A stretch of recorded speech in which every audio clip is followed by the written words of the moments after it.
Tak zaczyna się historia, w której serca dwa zaczęły być dla siebie. On tu, a ona tam, wiedzieli dawno, że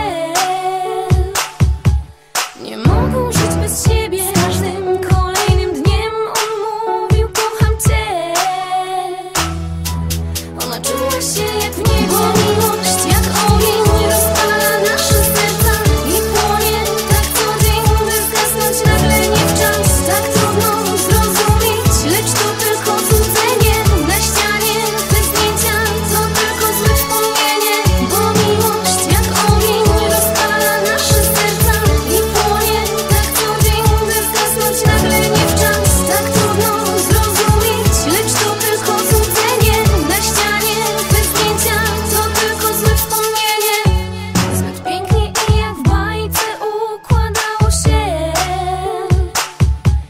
Żyła tylko dla niego i nigdy nie myślała nawet o tym, że spotkają coś okrutnego. W jej sercu już nie było miejsca nawet na najmniejszy żar nadziei. Spojrzeli sobie w oczy i ostatni raz żegnaj sobie powiedzieli, bo miłość jak ogień rozpala nasze serca i płonie tak co dzień, by zgasnąć nagle nie w czas. Tak trudno zrozumieć, lecz to tylko złudzenie. Na ścianie te zdjęcia to tylko złe wspomnienie, bo miłość jak ogień rozpala nasze serca i płonie tak co dzień, by zgasnąć nagle nie w czas. Tak trudno zrozumieć, lecz to tylko złudzenie. Na ścianie te zdjęcia to tylko złe wspomnienie.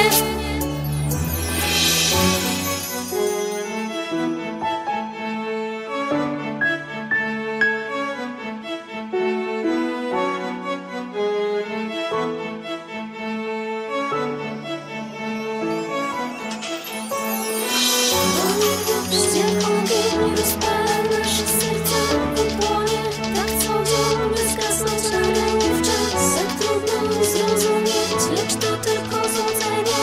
Na ścianie te zdjęcia to tylko złe wspomnienie.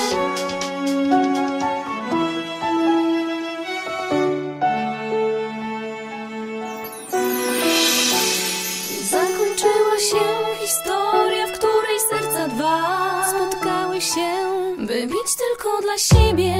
On tu